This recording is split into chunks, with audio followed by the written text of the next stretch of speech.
大家好，我不知道各位有没有一种经验，但是这个经验目前应该是局限于化油汽车上面，就是你可能骑到没有油了啊，就可能顾路在路边。应该这么说，如果你曾经把油箱骑到空掉，就是一点油都没有了，然后加入新油进去以后，你会发现很难发动，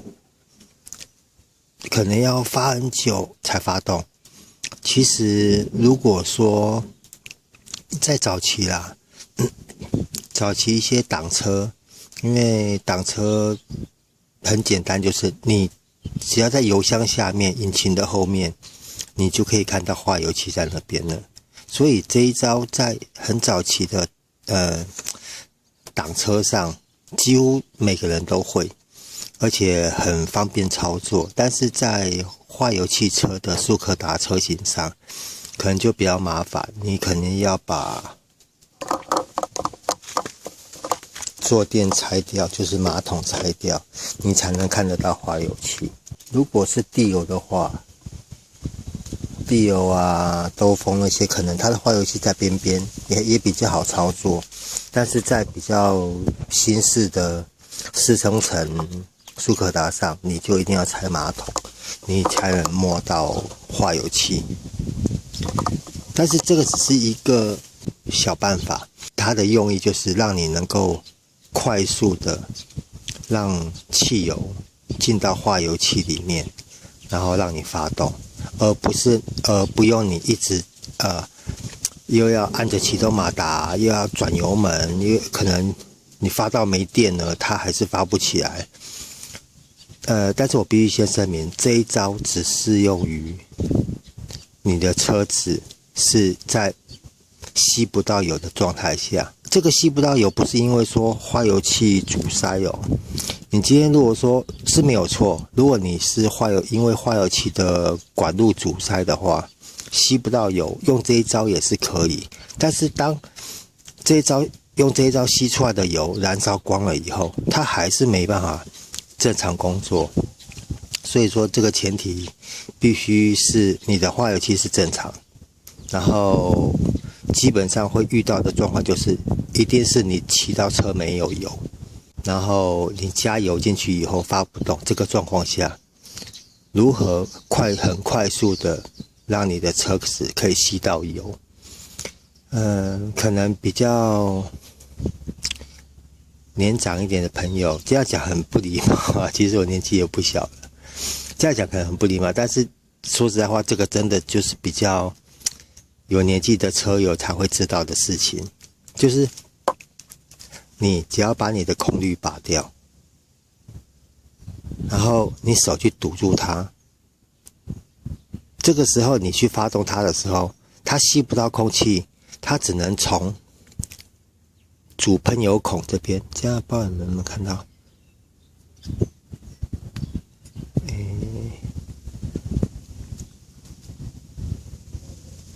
现在有看到吗？那边有个油针，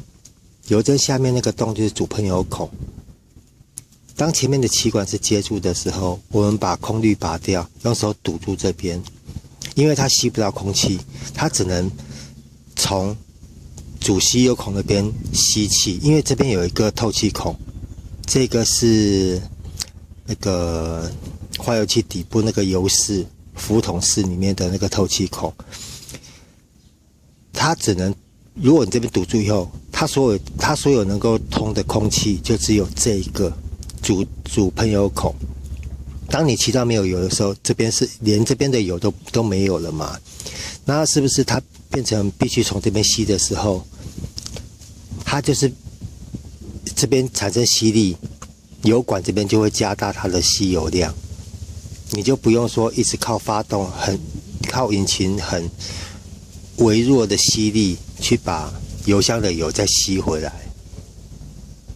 这样讲懂我的意思吗？就是说，当你骑到车都没有油的时候，连下面这边的油都吃光了以后，如果你不去塞这边，你这样子发它这边所产生的吸力会非常小。因为如果正常的话，如果你这边吸力油室里面的吸力非常大的话，你的车子就是一直处于供油过能状态下。所以化油器的设计就是在正常状况下，这边会产生吸力，就是它会从主喷油孔那边把油吸出来，进燃烧室燃烧，产生动力。那你连这边的油都没有的时候，堵住它，就是为了增加这支进油管的吸力，把汽油从油箱里面吸到这里面来。像以金站来讲，它有汽油帮浦嘛，它的汽油帮浦它会帮忙打，懂我讲的意思吧？它会帮忙打，但是它打的力量也是非常小，所以这个时候我们就必须去靠手去堵住它的进气孔这边，堵住它，让它活塞所产生的吸引力全部都经由喷油孔那边、主喷油孔那边去吸油。它会很快速的把油箱里的油吸进来，然后补满这边，补满它的浮筒室。这个时候你的发动就会非常好发，而且这个可能按个几秒，这边就吸满了。但是前提我还是重复一遍，这个只局限于你的化油器是正常的。白话就是说，你是因为骑到没有油而发不动，而不是因为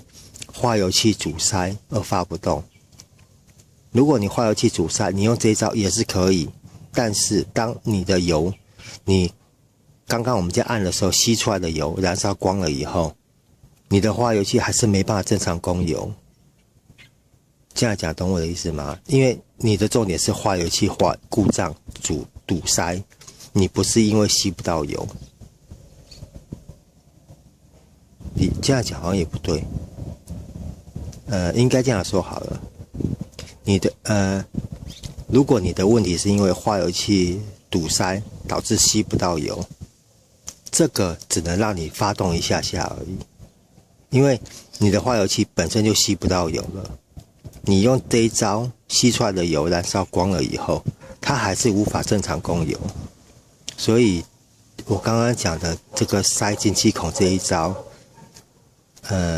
加速它的吸油速度，这一招只局限于你骑到没有油。然后管路，因为这个进油管也很长，像以金站来讲好了，现在很多速克达车几乎都是这样子，它的油箱在坐垫下面，然后它要经由一个油管先到汽油帮浦，以金站为例啦，到汽油帮浦以后再过到化油器。它这个过程中，而且你在正常状况下，汽油帮浦的推力跟化油器的吸力都会非常小，所以你如果不去塞住它，你要用发动的去发到发动为止，可能需要蛮长一段时间，而且这个过程中很容易导致电瓶没电，就是大放电。因为启动马达它的耗电量算高，你如果要用这一招下去发动的话，也是你一直按也是可以，但是你会造成电瓶的过度放电，或者启动马达的过热，甚至可能导致启动马达挂掉都有可能。所以这一招是应急用。那如果是喷射车的话，喷射车就没有这个毛病了，因为喷射系统的车子，它主要是喷嘴它去控制，而且它有汽油帮浦，汽油帮浦它是主动式的，你只要一过电，它的汽油帮浦就会马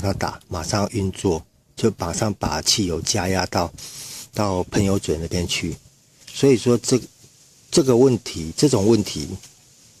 在喷射车上面几乎是不太会碰到，除非你的汽油帮浦坏掉或堵塞才有这个可能。但是如果以喷射车来讲的话，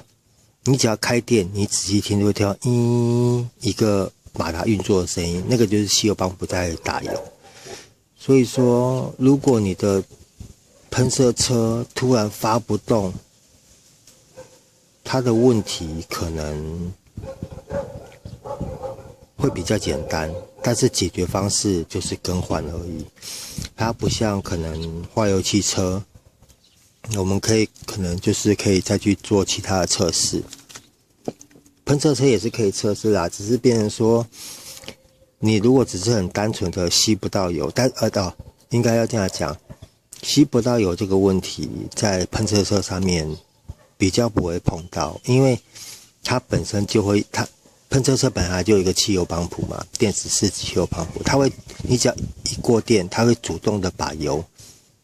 加压打到喷油嘴那边，准备供油。所以说，这种吸不到油的状态比较不会在喷射车上面出现。但是如果你可能很经常的油表过低，因为汽油帮浦这东西，它只要一运作，它就一直在转。应该这样讲，只要你是喷射车，不管汽车或机车，尽量，像我的习惯，我都是，它譬如说这边是最底嘛，然后这边是第一格，我都会在油针快接近第一格的时候就去加油，因为我想要确保就是说，汽油帮浦本体浸泡在汽油里面，避免它过热。或避免它吸不到油，瞬间空转。因为汽油帮浦里面它都是塑胶齿轮，如果你的油量过低，然后可能在开的时候油面晃动，它如果瞬间吸不到油的时候，它会加速的时候可能就会造成齿轮的磨损之类的。所以电子喷射的车型，不管汽车或机车，我都建议就是尽量不要让油箱的油面过低，就是你大概可能到了某个程度，你就要赶快去加油，你不要说一定要拖到油表灯都亮了才去加。如果你常常习惯就是拖到油表灯亮了才去加，那可能你的汽油帮浦的状况也不会很好。然后会导致故障的情形，就像我刚刚讲的那样子。如果吸不到油，如果单纯的吸不到油，该如何快速的让车辆化油汽车吸到油并且发动的小方法，就到这边咯。谢谢各位，拜拜。